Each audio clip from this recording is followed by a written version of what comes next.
How would you treat yourself if you were someone you loved? This is one of my favorite questions to ask my clients in sessions. It's not only instinctive to actually take good care of someone else that you love, but really, truly, also to take good care of yourself. Unfortunately, though, we are actually trained to unlearn our loving instincts when it comes to ourselves. It's just passed down one generation to the other because nobody teaches us any different. But you have the opportunity to break that cycle.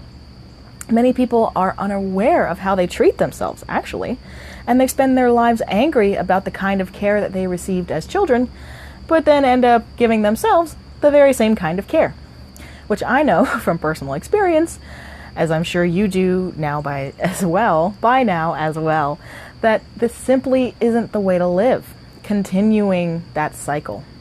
There does come a point in life when you have to take ownership of your own caretaking to consciously choose the kind of relationship you will have with yourself. Hey there, everybody. Phoenixes, I love you all. Daniela Langford here, your transformational catalyst at ReDesign. And today's story time is about self-parenting, a topic that definitely does not get enough coverage or talk about. So today we are going to talk about how to identify what kind of self-parent you are to yourself and what you can actually do to change the way you love yourself so that the way other people treat you in their projections of poor self-parenting won't be able to control how you feel about you. Now this is freedom, Phoenixes. This is the kind of stuff we're talking about. So ask yourself, what kind of self-parent am I? Are you a what did you do to cause the problem kind of self-parent?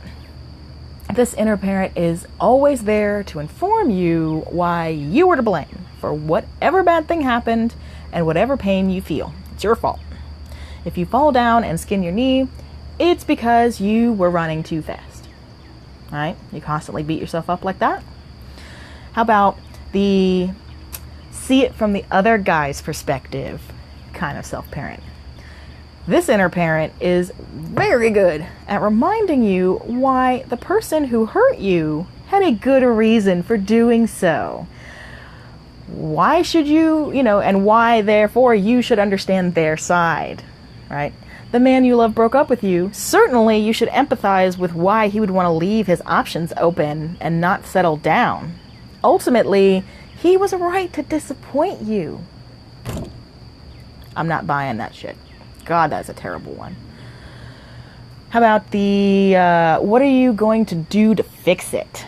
This one doesn't acknowledge your feelings, doesn't comfort you at all, but instead just tries to tell you what you need to do to fix the problem that you caused. Because it's your problem. It's your fault, right? If you're feeling sluggish or, not vital, then, get yourself to the fucking gym already. Oh, excuse me. But, like, really? Come on. That's terrible to talk to yourself like that. How about there's something wrong with the way you feel? There's something wrong with you, right? So, you're hurt because you're too sensitive. You're upset because you're too dramatic. This kind of inner parent reminds you that your feelings are not actually what they should be, and that ultimately your response and you are the actual problem. I know people that really project that onto other people. How about there's no reason to feel the way you do? This one comes usually in conjunction with the other one, is that this inner parent is really quick to tell you why your feelings make no sense in the logical world and therefore have no basis, right? So like if you have an important recital and, are going up on stage of some kind or whatever, and you're anxious about it, your anxiety, of course, is irrelevant since everybody in the audience must love you. The fact that, you're feeling that way is just invalidated. It's just not real. It's like, really? Oh my goodness.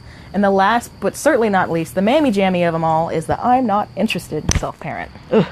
This inner parent is just not interested in your feelings at all, regardless of what they are, and thus ignores your inner experience altogether.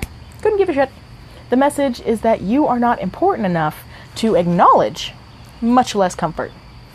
That one stings, because that one was one that I had to work through myself. That's not easy. It's the mammy jammy of them all, I feel. So do you recognize yourself in any of these self-parents? If so, what would it mean to you to start treating yourself as if you were someone you love? What would you need to change?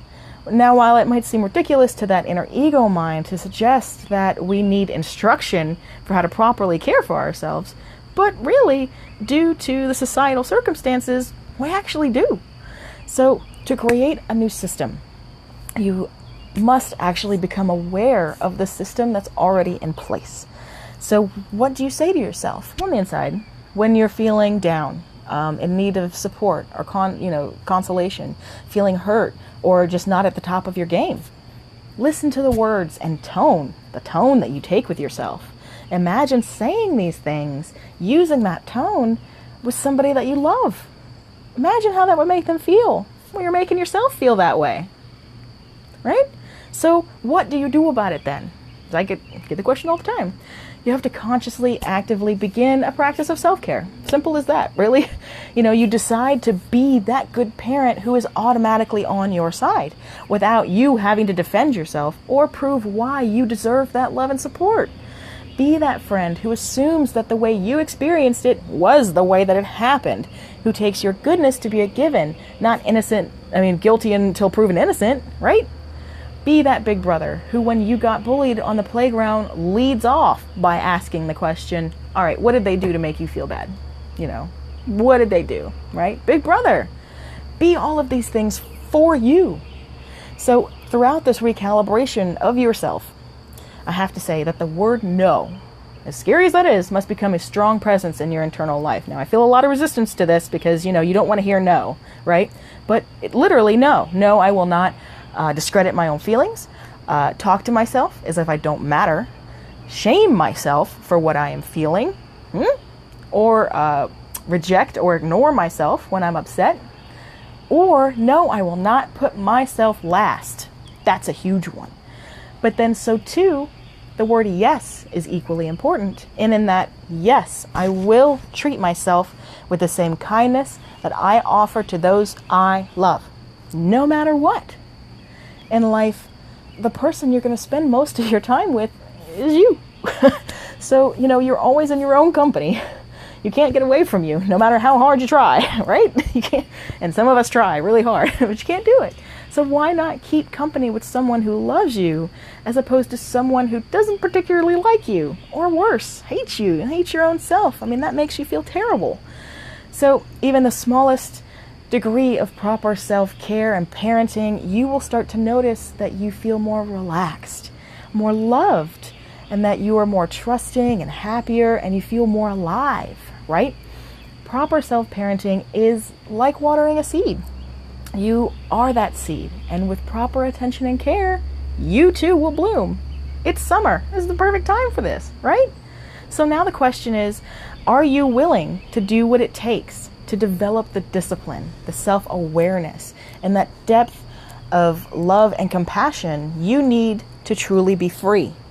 If you are, then I want to invite you to contact me today for your free clarity consult and get started on that journey of self-exploration and inner management to develop the emotional flexibility, insight, and direction of an actual soul higher connection guided life.